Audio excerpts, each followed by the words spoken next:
സാലിസ് പ്ലേറ്റിൻ്റെ പുതിയൊരു എപ്പിസോഡിലേക്ക് എല്ലാവർക്കും ഒരിക്കൽ കൂടി സ്വാഗതം. ഇപ്പം നിങ്ങൾക്ക് ഇതേ കാണാമല്ലോ, നല്ല ഒന്നാന്തരം ബിരിയാണി ഇരിപ്പുണ്ട്. നമ്മൾ കുക്കർ ബിരിയാണിയാണ്. വിരുന്നുകാർ ഇതേ അവിടെ നിന്ന് പുറപ്പെട്ടു എന്ന് പറയുമ്പോൾ നമുക്ക് ഉണ്ടാക്കി തുടങ്ങാം. പെട്ടെന്ന് ചെയ്തെടുക്കാൻ പറ്റിയൊരു കാര്യമാണ്. അതുകൊണ്ട് എല്ലാവരും പോയി ഉണ്ടാക്കി നോക്കിക്കോട്ടോ. അപ്പോൾ ചിക്കൻ വേണ്ടതെന്നുണ്ടെങ്കിൽ ഞാൻ 1 കിലോ ചിക്കനാണ് എടുത്തേക്കണത്. ചിക്കനൊക്കെ നമ്മൾ കഴുകുമ്പോഴേ ഇച്ചിരി വിനീഗറും കൂടി ഒഴിച്ചൊക്കെ കഴുകിയിട്ടുണ്ടെങ്കിൽ നല്ല സൂപ്പറായിട്ടിരിക്കും കേട്ടോ. അതിന് നമുക്കൊരു ഓട്ടപാത്രത്തിൽ അതിൻ്റെ വെള്ളമൊക്കെ വാലാനായിട്ട് മാറ്റി വയ്ക്കുക. ഇനി 2 വെളുത്തുള്ളിയും ഒരു ചെറിയ കഷ്ണം ഇഞ്ചിയും കൂടെ കൂടിയിട്ടൊന്ന് ചതച്ചെടുക്കാം. ഒരു സ്പൂണിൻ്റെ അടുത്തുണ്ടാവും. അതിന് ഒരു വശത്തേക്ക് മാറ്റി വയ്ക്കാം. ഇനി നമ്മൾ വെള്ളമൊക്കെ മാറിക്കഴിഞ്ഞാൽ ചിക്കൻ എടുത്തിട്ട് അതിൻ്റെ അകത്തേക്ക് ഒരു 1.5 ടീസ്പൂൺ കട്ട തൈര് ഒഴിച്ചു കൊടുക്കുക. അരമുറി ചെറുനാരങ്ങയുടെ നീര് പിഴിഞ്ഞൊഴിച്ച് കൊടുക്കുക.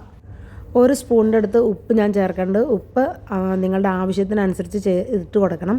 ഉപ്പ് ഇച്ചിരി മുമ്പോട്ടേക്ക് നിൽക്കണം കേട്ടോ. പിന്നെ നമ്മൾ നേരത്തെ ചതച്ച് വെച്ച ഇഞ്ചി വെളുത്തുള്ളിയുടെയൊക്കെ ആ പേസ്റ്റ് കൂടി ചേർത്ത് കൊടുക്കുക. പിന്നെ സ്വല്പം ഒരു 1/4 ടീസ്പൂണിൻ്റെ അടുത്ത് കുരുമുളക് പൊടിയും കൂടെ ചേർത്തിട്ട് ഇതിനെ നല്ലപോലെ ഒന്ന് മിക്സ് ചെയ്യുക. മിക്സ് ചെയ്യുമ്പോൾ ഈ തൈരും ബാക്കിയുള്ള എല്ലാ സാധനങ്ങളും ഈ ചിക്കൻ മേലേക്ക് നന്നായിട്ട് പിടിക്കാൻ പാകത്തിന് വേണോട്ട് തീരുമാനം. നിങ്ങൾക്ക് ഈ ബിരിയാണി പെട്ടെന്നൊക്കെ ഉണ്ടാക്കേണ്ടതെന്നുണ്ടെന്നുണ്ടെങ്കിൽ നിങ്ങൾക്ക് പറ്റുന്ന അത്ര സമയം വയ്ക്കാം. എത്ര സമയം കൂടുതൽ നിങ്ങൾ വെക്കണോ അത്രയും നല്ലതാണ് കേട്ടോ. കാരണം ആ ഉപ്പൊക്കെ അതിൻ്റെ ഉള്ളിലേക്ക് നല്ലപോലെ പിടിക്കുമ്പോൾ കുക്ക് ചെയ്യുമ്പോൾ ചിക്കന് ഭയങ്കര ടേസ്റ്റായിരിക്കും. ഇനി അടച്ചിട്ട് ഞാൻ ഒരു 1/2 മണിക്കൂർ ഫ്രിഡ്ജിൽ വെക്കാം കേട്ടോ. ആ നേരം കൊണ്ട് നമുക്കിവിടെ കുറച്ച് സാധനങ്ങൾ കട്ട് ചെയ്തെടുക്കാനുണ്ട്. എന്തെന്നൊക്കെയാണ് നമ്മുടെ പുതിനയില, അതുപോലെ തന്നെ മല്ലിയില എല്ലാം നന്നായിട്ട് കഴുകിയിട്ട് വേണം കട്ട് ചെയ്ത് വയ്ക്കുക. പിന്നെ നമ്മൾ നേരത്തെ വെച്ചതിൻ്റെ ബാക്കി, അതായത് ഒരു വെളുത്തുള്ളിയും ഒരു പച്ചമുളകും ബാക്കി കഷ്ണം ഇഞ്ചിയും കൂടെ കൂടിയിട്ട് ഒന്ന് നല്ലപോലെ ചതച്ചിട്ട് ഒരു വശത്തേക്ക് മാറ്റി വയ്ക്കുക. ഇനി ഇതിനകത്തേക്ക് ആവശ്യമുള്ള സവാള അതൊക്കെ ഞാൻ നേരത്തെ അരിഞ്ഞ് എയർ ടൈറ്റ് കണ്ടെയ്നറിലാക്കി ഫ്രിഡ്ജിൽ വെക്കാറുണ്ട്. ഞാൻ എൻ്റെ പണികളൊക്കെ ഈസി ആക്കണത് അങ്ങനെയാണ് കേട്ടോ. അപ്പോൾ നിങ്ങൾക്കും അത് ഫോളോ ചെയ്യാവുന്നതാണ്. എല്ലാ സാധനങ്ങളും ഉള്ളിൽ നിന്ന് മാത്രമല്ല എല്ലാം. ഇനി നമുക്ക് അരി വെള്ളത്തിലിടാം. 2 കപ്പ്, അതായത് 250 ml 2 കപ്പ് ഇന്ത്യ ഗേറ്റിൻ്റെ അരിയാണ് ഞാൻ എടുക്കുന്നത്. അത് 2-3 പ്രാവശ്യം കഴുകിയതിന് ശേഷം നല്ലപോലെ വെള്ളം ഒഴിച്ച് 20 മിനിറ്റ് സോക്ക് ചെയ്യാൻ വയ്ക്കുക. ബിരിയാണിയുടെ ടേസ്റ്റിന് ഏറ്റവും ഇമ്പോർട്ടൻ്റ് ആയിട്ടുള്ളൊരു കാര്യം എന്ന് പറഞ്ഞിട്ടുണ്ടെങ്കിൽ സവാള വറുത്തതാണ്. അതും എളുപ്പപ്പണിയായിട്ട് ഞാൻ നേരത്തെ വറുത്ത് ഫ്രിഡ്ജിൽ സൂക്ഷിച്ച് വെച്ചിരുന്നതാണ്. അപ്പോൾ ഈ പ്രാവശ്യം നമുക്കിത് വറക്കേണ്ട ആവശ്യമില്ല. പറ്റുന്നവരത് ചെയ്യുക, അല്ലാത്തവർക്ക് ലൈവ് ചെയ്യാം. ഇനി ഒരു കുക്കർ അടുപ്പത്തേക്ക് വെച്ച് കൊടുക്കാം. നമുക്ക് അതിൻ്റെ അകത്തേക്ക് ഒരു ടീസ്പൂണിൻ്റെ അടുത്ത് നമ്മൾ ഗീ ചേർത്ത് കൊടുക്കുക. അതുപോലെ തന്നെ 1 ടീസ്പൂൺ ബട്ടറും കൂടെ ചേർത്ത് കൊടുക്കുക. എന്നിട്ട് അത് നല്ലപോലെ ഒന്ന് മെൽറ്റായി കഴിഞ്ഞ് കഴിയുമ്പോൾ നമുക്ക് ഉള്ളി, നട്ട്സ് അങ്ങനെയൊക്കെയുള്ള സാധനങ്ങളൊക്കെ വേണമെന്നുണ്ടെങ്കിൽ ഈ സമയത്ത് വറുത്ത് കോരാം. പക്ഷേ ഇതെല്ലാം നട്ട്സ് വറുത്തതിൻ്റെ കയ്യിലുണ്ട്, അതുപോലെ തന്നെ ഉള്ളി വറുത്തതിൻ്റെ കയ്യിലുണ്ട്. അപ്പോൾ അതുകൊണ്ടൊന്നും അതൊന്നും ചെയ്യണില്ല. ഞാൻ ആകെ ഈ മുന്തിരി മാത്രം ഒന്ന് വറുത്തെടുക്കുന്നുള്ളൂ. അത് ഒന്ന് വഴറ്റിയിട്ട് അതിൻ്റെ പാകമായി കഴിഞ്ഞ് കഴിയുമ്പോൾ അതൊരു പാത്രത്തിലേക്ക് നമ്മൾ കോരി മാറ്റി വയ്ക്കുക. അതിന് ശേഷം നമുക്ക് ബാക്കിയുള്ള സാധനങ്ങൾ ഇട്ട് കൊടുക്കാം. ഒരു 1/4 ടീസ്പൂൺ ഷാജീര, അതുപോലെ തന്നെ ഒരു കറുവപ്പട്ടയുടെ ലീഫ്, പട്ട, ഗ്രാമ്പു, ഏലക്ക, അതുപോലെ തന്നെ ഡ്രൈ ആയിട്ടുള്ള ലെമൺ, പിന്നെ ജാതിപത്രിക, ഇതെല്ലാം കൂടി മസാലകളെല്ലാം കൂടി ഇതിൻ്റെ അകത്ത് ചേർത്തിട്ട് ഒന്ന് അങ്ങ് വഴറ്റുക. ഏലക്കായൊക്കെ ഒന്ന് പൊട്ടി ഇങ്ങനെ അങ്ങ് വരും. അപ്പോൾ ഈ മസാലകളെല്ലാം റെഡിയായെന്ന് മീനിങ്. അതിൻ്റെ അകത്തേക്ക് നമ്മൾ കട്ട് ചെയ്ത് വെച്ചേക്കണ സവാള ഇട്ട് കൊടുക്കുക. ഒന്നുപോലെ ഒരു വലിയ സവാള, അല്ലെന്നുണ്ടെങ്കിൽ മീഡിയം സൈസിലുള്ള 2 സവാള ചേർത്തിട്ട് ഒന്ന് വഴറ്റി കൊടുക്കുക. ഒരു ട്രാൻസ്പെറൻറ്റ് കളർ അയച്ചാൽ മതി. വലിയ വഴന്ന് അങ്ങനെയൊന്നും വരുമൊന്നും വേണ്ട. അതിൻ്റെ അകത്തേക്ക് നമുക്ക് ബാക്കിയുള്ള സാധനങ്ങൾ ഇട്ട് കൊടുക്കാം. നേരത്തെ നമ്മൾ ചതച്ച് വെച്ച പച്ചമുളക്, വെളുത്തുള്ളി, ഇഞ്ചിയില്ലേ ആ പേസ്റ്റ് ഇതിൻ്റെ അകത്തേക്ക് ചേർത്തിട്ട് അതും കൂടെ ചേർത്ത് അതിൻ്റെ പച്ചമണം മാറണ വരേക്കും ഒന്ന് ഇളക്കി കൊടുക്കാം. ഇപ്പോൾ അതിൻ്റെ പച്ചമണം എല്ലാം മാറി. ഇനി നമുക്ക് മസാല ഇട്ട് കൊടുക്കാം. ഒരു 1/4 ടീസ്പൂൺ മഞ്ഞൾപ്പൊടിയും, അതുപോലെ തന്നെ ഞാനിവിടെ ഈ ബിരിയാണി മസാലയാണ് ഉപയോഗിക്കുന്നത്.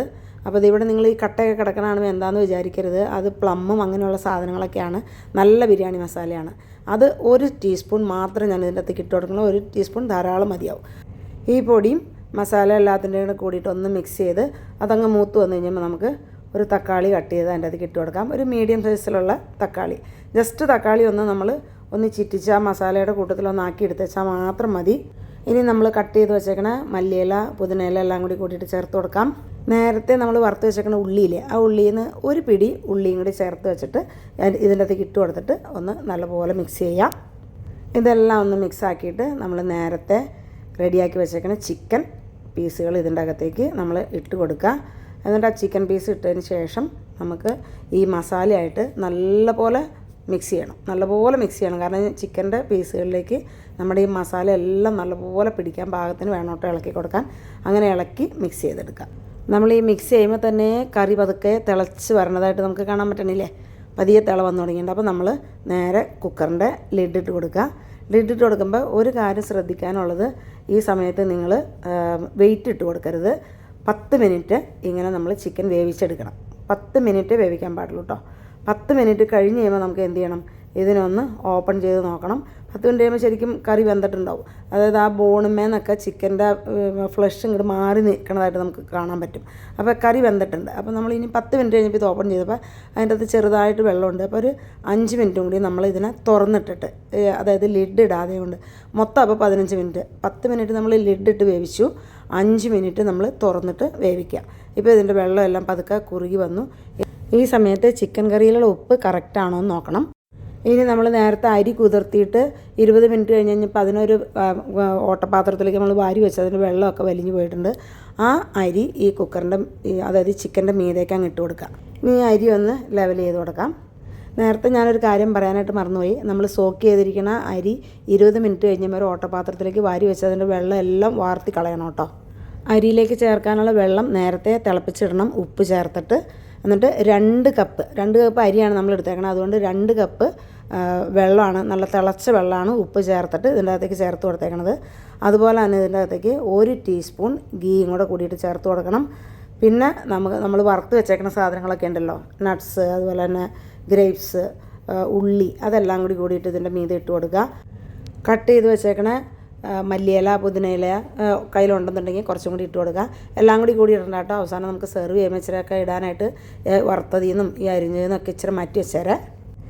ബിരിയാണിയുടെ പണികളെല്ലാം തീർന്നു. ഇനി നമുക്ക് ചെയ്യാനുള്ളത് കുക്കറിൻ്റെ ലിഡിട്ട് അടയ്ക്കുക. ഈ സമയത്ത് നമ്മൾ വെയിറ്റ് ഇടണം. വെയിറ്റ് ഇട്ടിട്ട് മീഡിയം സൈസിലാണ് തീയെന്ന് ഞാൻ നേരത്തെ പറഞ്ഞല്ലോ. ഇതിട്ടതിന് ശേഷം നമ്മൾ എന്ത് ചെയ്യണം, 2 വിസിൽ കേൾക്കണവരെ വെയിറ്റ് ചെയ്യണം. 2 വിസിൽ കേട്ട് കഴിയുമ്പോൾ കുക്കർ ഓഫ് ചെയ്യുക. അത് കഴിഞ്ഞൊരു 10 മിനിറ്റ് ഓഫ് ചെയ്താലും 10 മിനിറ്റ് കഴിഞ്ഞ് ഇതിൻ്റെ ലിഡ് മാറ്റി നോക്കുമ്പോൾ നല്ല കറക്റ്റിന് നമ്മുടെ ഇറച്ചിയും ചോറും എല്ലാം നല്ല കൃത്യത്തിന് വെന്തിരിക്കും. അപ്പോൾ എല്ലാവരും ട്രൈ ചെയ്തോ കേട്ടോ. പെട്ടെന്നൊക്കെ നമുക്ക് ഒരു ഗസ്റ്റ് വന്നു കഴിയുമ്പോൾ വരാനെന്ന് പറയുമ്പോൾ നമുക്ക് ഓടിച്ചെന്ന് ഒരുപാട് കറികളുണ്ടാക്കി ചോറുണ്ടാക്കി മുമ്പിൽ കൊണ്ടുവന്ന് കൊടുക്കണേനേക്കാളും ഒരു ഇച്ചിരി തൈരിൻ്റെ എന്തെങ്കിലും ഇച്ചിരി ഉള്ളിയൊക്കെ അരിഞ്ഞിട്ടൊരു സാലഡ് ഉണ്ടാക്കി ഇതുപോലെ ഒരു ബിരിയാണി ഉണ്ടാക്കി കൊടുത്തിട്ടുണ്ടെന്നുണ്ടെങ്കിൽ അവരും ഹാപ്പി, നമ്മളും ഹാപ്പി.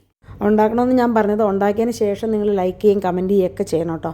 അപ്പോൾ വീഡിയോ വൈൻഡപ്പ് ചെയ്യാനായിട്ടുള്ള സമയമായി. അടുത്തൊരു നല്ല വീഡിയോ ആയിട്ട് കാണുന്നതുവരേക്കും എല്ലാവർക്കും ബൈ ഫ്രം സാലിസ് പ്ലേറ്റ്.